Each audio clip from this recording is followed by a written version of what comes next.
네, 이제 여러분, 이번 시간서부터는 문제풀이에 들어가는데요. 우리가 앞서 우리가 기본서를 공부할 때와 문제집을 공부할 때는 좀 다르다는 거 아닙니까?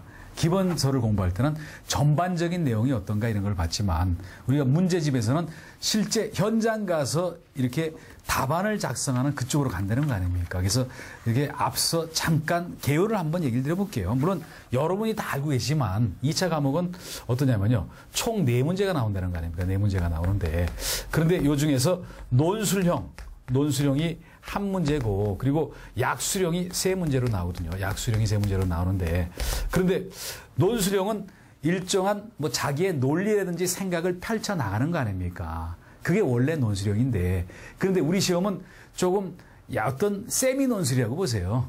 이게 총 50분 만에 이거를 다 해야 되다 보니까 논술형은 이거를 한 20분 정도 안에다 끝내야 되고 이거는 10분씩 3문제를 쓴다는 거 아닙니까? 물론 실제 시험장 가면 이거보다 빨리 써야 돼요. 다 쓴 다음에 한번 이렇게 확인도 한번 해봐야 되고 약간의 여유가 있어야 될 거 아닙니까?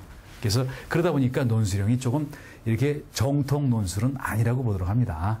이제 그래 놓고 이제 물론 여기 있는 내용 중에서 여러분들이 뭐 한 글자도 안 빼놓고 다 암기하고 그러시는 좀 힘들 겁니다. 그러다 보니까 이 중에서 비교적 중요한 것도 있고 조금 덜 중요한 것도 있고 또 일부는 뺄 문제도 있어요. 그거는 진행 과정에서 얘기를 드리고 또 그리고 이렇게 전체적으로 이렇게 기본적인 걸 좀 알고 있는 상태에서 이렇게 틀을 어떻게 잡을 것인가 구도 같은 거 빨리 떠올라야 돼요.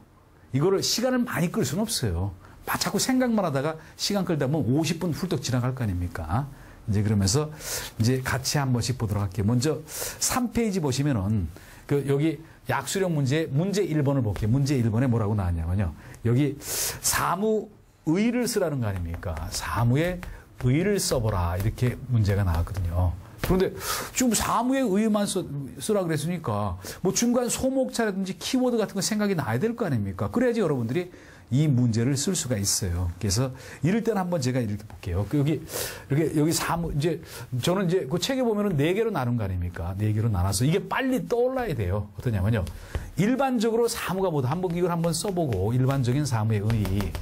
그리고 그 다음에 사무가 과거의 사무와 지금 현재의 사무가 다른 거 아닙니까? 과거에는 사무실에서 문서 작성하는 위주의 사무였었어요. 그러다가 컴퓨터 등 발명이 된 다음에 정보 처리하는 게 사무의 주가 됐다는 거 아닙니까? 그러다 보니까 뭐 의를 쓰라고 했으니까 일반적인 의, 또 과거의 사무에 대한 과거의 사무 의무의 의에 대해서 한번 써보고 그리고 그 다음에 현대 사무의 의도 한번 써봐야 될 거 아닙니까? 현대 사무의 의에 대해서 이렇게 써보고 그리고 4번째 뭐냐면요.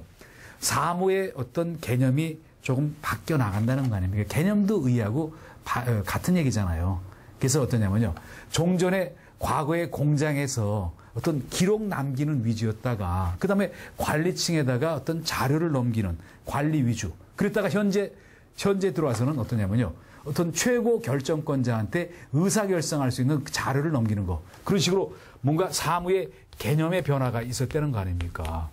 이런 게 머릿속에 떠올라야 돼요. 그래야지 일이 시작이 될 거 아닙니까, 여러분들. 그래놓고 일반적인 사무의 의의를 뭐라고 얘기했습니까? 어떤 각종 자료를 수집을 해서 이걸 어떤 뭐 처리를 해서 좋은 정보로 만들어서 이거를 전달하는 작업이 있는 거 아닙니까? 이거를 정보화해서 전달하는 것이 사무라는 얘기를 했잖아요. 이 말은 꼭 들어가야 될 내용인 거 아닙니까? 물론 여기서 자료 이거하고 정보의 차이는 뭐냐면요. 자료라는 거는 아직 검증을 안 받은 상태예요. 정확한지 안 한지 몰라요. 근데 그거를 확인 절차를 거쳐서 확실하게 만들어 놓은 거, 그게 바로 정보라는 거 아닙니까? 자료는 쉽게 얘기하면요. 다이아몬드 원석이라 그러고, 그리고 정보는 어떤, 이렇게 쇠공을 맞춘 다이아몬드라고 보세요. 그래서, 그러면 누구한테 전달하냐면은, 그거를 필요한 사람한테 전달한다. 그 윗사람한테 전달할 수도 있고, 뭐 동료한테 전달할 수도 있고, 또 된 사람한테 전달할 수도 있는 거 아닙니까?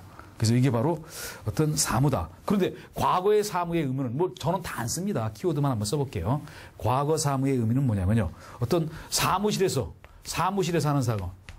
지금 현재 사무는 사무실 아닌 데서도 사무를 볼 수가 있어요.